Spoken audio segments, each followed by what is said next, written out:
बिस्मिल्लाहिर्रहमानिर्रहीम। अस्सलाम वालेकुम। कैसे हैं आप? आज हमने 10th क्लास की एक्सरसाइज 1.3 और उसका क्वेश्चन नंबर 13 सोल्व करना है। तो क्वेश्चन नंबर 13 हमारे पास है 3 और उसका जो एक्सपोनेंट है वो हमारे पास है 2x + 2 इक्वल है 12.3। एक्सपोनेंट है x - 3।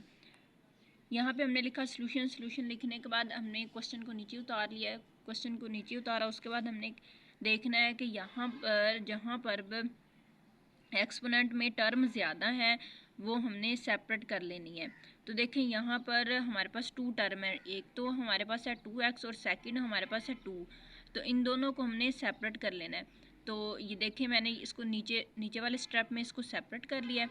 3 के ऊपर आ गया 2x, फिर अगेन 3 के ऊपर आ गया 2। उसके बाद ये वाली वैल्यू वैसे ही नीचे आ जाएगी। अब हमने क्या करना है, इसको हम इस तरफ ले आएंगे क्योंकि हमने यहाँ पर एक इक्वेशन की फॉर्म में इसको लिखना होता है। तो इसको मैंने इधर रख दिया इक्वल के 0। अब देखें हमारे पास 12.3 की पावर x है, इसको हम इस तरफ लेके आएंगे तो वो चेंज होगी माइनस में। उसी तरह ये -3 है, इस तरफ आएगा तो वो +3 हो जाएगा, इक्वल है 0 के। अब देखिए हमने यहाँ पर देखना है कि जो नंबर्स हैं अगर वो सोल्व हो रहे हैं तो उनको हमने सोल्व कर देना है। देखिए अब यहाँ पे हमारे पास 3 की पावर 2x है, तो 3 को तो 2 टाइम मल्टीप्लाई करवा लेंगे, लेकिन जो x है वो फिर नहीं होगा। तो इसलिए हम क्या करेंगे, ये वैल्यू वैसे की वैसे ही आ जाएगी क्योंकि इसके साथ जो वेरिएबल है वो x है। अब 3 के ऊपर पावर 2 है तो इसको हम सोल्व कर सकते हैं, यानी 3 को हम 2 टाइम मल्टीप्लाई करवा देंगे। तो 3 को जब हमने 2 टाइम मल्टीप्लाई किया तो वो चेंज हो गया 9 में। इसी तरह यहाँ पे ये 12 है और यहाँ पर 3 की पावर x है, इसको भी हम सोल्व नहीं कर सकते, तो +3 ये आ गया, इक्वल है 0 के। अब हमने इसको सीधा करके लिख दिया, यानी जो 9 है वो आगे चला जाएगा और जो पावर वाली वैल्यू है वो पीछे आ जाएगी, और बाकी सेम वैसे ही हमने इसको लिखा हुआ है। उसके बाद हमने क्या करना है कि हमने इसको इसी तरह तो सोल्व नहीं कर सकते क्योंकि यहाँ पर हमारे पास जो पावर है वो x में है। तो हम क्या करते हैं, ऐसे क्वेश्चन को सोल्व करने के लिए हम लेट कर लेते हैं y के इक्वल, यानी हमारे पास जो पावर कम होगी उसके इक्वल लेट करेंगे। जैसे कि यहाँ पर जो इसकी पावर है 3 की पावर है x, तो और इधर हमारे पास है 2x, तो हम क्या करेंगे, जहाँ पर कम पावर होगी उसको लेंगे और उसी को ही लेट करेंगे y के इक्वल। मैंने इसको y के इक्वल लेट कर लिया है, यानी y के इक्वल 3x को रख लिया। अब मैं क्या करूँगी, इसी का ही हम स्क्वायर ले लेंगे क्योंकि यहाँ पर इसके साथ 2 लगा हुआ है, तो इसलिए हम क्या करेंगे, इसी का ही स्क्वायर ले लेंगे, taking square on both side. तो y के ऊपर भी स्क्वायर आ जाएगा और इसके ऊपर भी। तो आप लोगों ने एक्सपोनेंट लॉ तो पढ़ा होगा जिसमें हम क्या करते हैं, पावर्स को मल्टीप्लाई करवाते होते हैं। यानी अगर आप लोग इस तरह भी कह सकते हो कि ये 2 3 के ऊपर भी तो है, तो ये इस तरह नहीं होता है। यहाँ पर डबल पावर जहाँ पर आ रही हो वो पावर ही मल्टीप्लाई होती है। यहाँ पर जो कोफिशेंट होता है यानी ये जो नंबर होता है उससे इस पावर का कोई ताल्लुक नहीं होता। अब यहाँ पर हमने इसको x के साथ मल्टीप्लाई करवा दिया तो ये हमारे पास आ जाएगा 3 की पावर 2x। अब वाई स्क्वायर भी हमारे पास है और y की वैल्यू भी है। अब हमने क्या करना है, पुट करवा देना है इक्वेशन नंबर 1 के अंदर इन दोनों वैल्यूज़ को। देखिए मैंने यहाँ पे लिख दिया पुट 3 की पावर x इक्वल है y and y square equal है 3 की power 2x in equation number 1। अब देखें यहाँ पे ये हमारे पास था 3x की पावर 2, 3 की पावर है 2x, तो वो हमने किसके इक्वल लेट किया था, वाई स्क्वायर के। तो इसकी जगह पर देखें मैंने वाई स्क्वायर लिख दिया। उसी तरह यहाँ पर हमारे पास x की 3 की पावर x है, वो हमने लेट किया था y के इक्वल, तो हमने इसको इसकी जगह पर y पुट कर दिया, यहाँ पर हमने y पुट कर दिया और लास्ट पे क्या था +3, तो ये +3 वैसे का वैसे ही आ गया।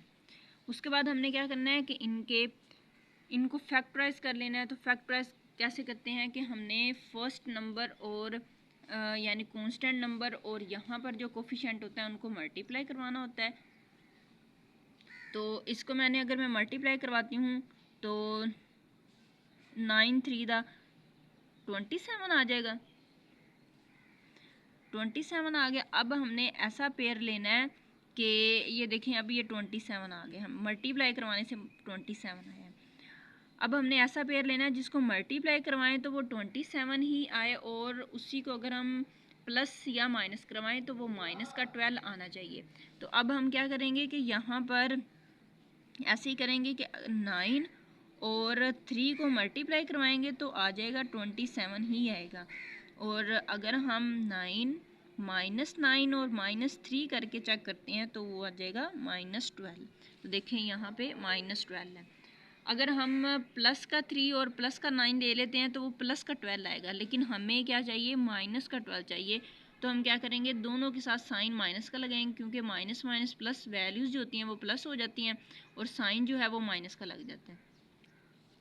अब हमने इसको यानी जो पेयर लिया उसको -12y की जगह पर हमने पुट कर देना है। तो ये देखें मैंने -12y की जगह पर -9y और -3y पुट कर दिया है।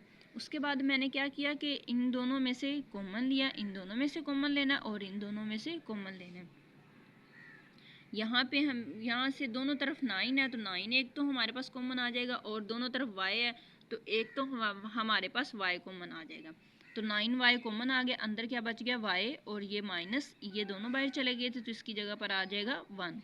माइनस कॉमन आ गया, यहाँ पे इधर भी 3 है और इधर भी 3 है तो हमें 3 कॉमन मिल जाएगा। अंदर हमारे पास क्या आया y, और बाहर माइनस हमने कॉमन लिया था जिसकी वजह से साइन जो है वो चेंज हो जाएगा, प्लस है तो माइनस में चेंज हो जाएगा, और 3 1 जा 3 आ जाएगा, इक्वल है 0 के। उसके बाद हमने क्या करना है कि ये y -1 दोनों सेम है, कॉमन ले लिया हमने, ये आ गया y -1, और बाकी बच गया हमारे पास 9y -3। तो ये मैंने 9y -3 ले लिया, इक्वल है 0 के। अब दोनों इक्वल है 0 के तो इनको सेपरेट सेपरेट मैंने 0 के इक्वल रख दिया है। 9y -3 इक्वल है 0, y -1 इक्वल है 0 के। तो यहाँ पे इसको अब हम सोल्व करेंगे। ये तो -1 था, उस तरफ गया तो वो हो गया प्लस का 1, y की वैल्यू ये तो हमने निकाल ली। और इसको हम कैसे निकालेंगे कि -3 उस तरफ जाके हो जाएगा प्लस का 3, और 9 इसके साथ मल्टीप्लाई हो रहा है तो अब 3 के नीचे जाके डिवाइड हो जाएगा, यानी y हमारे पास आ जाएगा 3/9। 3/9 ये हमारे पास आ गया। तो 3/9, अब 3 1 जा 3 3 द 9, तो y इक्वल है 1/3। एक y की वैल्यू हमारे पास ये वाली आ जाएगी और सेकंड हमारे पास ये वाली आ जाएगी। अब हमने क्या करना है कि हमने y किसके इक्वल लेट किया था, y को वो हमने किया था 3 की पावर x के। तो अब हम y की जगह पर वैल्यू पुट करेंगे। हमने y की वैल्यू इसीलिए मालूम की थी क्योंकि ये तो हमने खुद अपने सेलेक्ट किया था, लेकिन अब हमारे पास इसकी वैल्यू आ गई, तो अब इसकी y की जगह पर इसकी वैल्यू को पुट करेंगे हम। तो y की जगह पर आ जाएगा 1/3, और दूसरे y की जगह यानी फिर y की जगह पर हम 1 पुट करेंगे। तो ये मैंने पुट किया 1/3, ये आ गया। अब 3 की पावर है हमारे पास x, और ये फ्रैक्शन में है।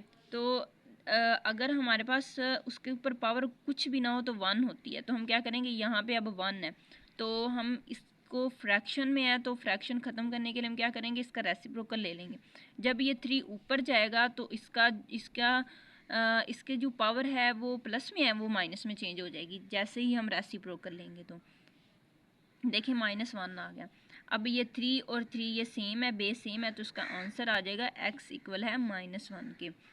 इसी तरह y को इक्वल हमने पुट कर लिया 1 के, और फिर देखें जैसे कि कल मैंने आप लोगों को बताया था कि अगर हमारे पास 3 की पावर 0 हो तो वो इक्वल होता है 1 के। तो हमने क्या कहा, 1 को पुट कर लिया 3 की पावर 0 के इक्वल, और 3 और 3 दोनों बेस सेम होगी, x इक्वल है 0 के आ गया। सोल्यूशन सेट हमने इसका लिखना है। हमारे पास जो भी वैल्यूज़ आई हैं, एक तो हमारे पास -1 आई है और सेकंड हमारे पास वैल्यू आई है 0, यानी हमने इक्वेशन को सोल्व करने से हमारे पास जो सोल्यूशन सेट आया है वो है -1 और 0। क्वेश्चन नंबर 13 हमारा कंप्लीट हुआ। आई होप आप लोगों को क्वेश्चन की समझ आ गई होगी। Please subscribe to my channel. Thank you so much. अल्लाह हाफिज़।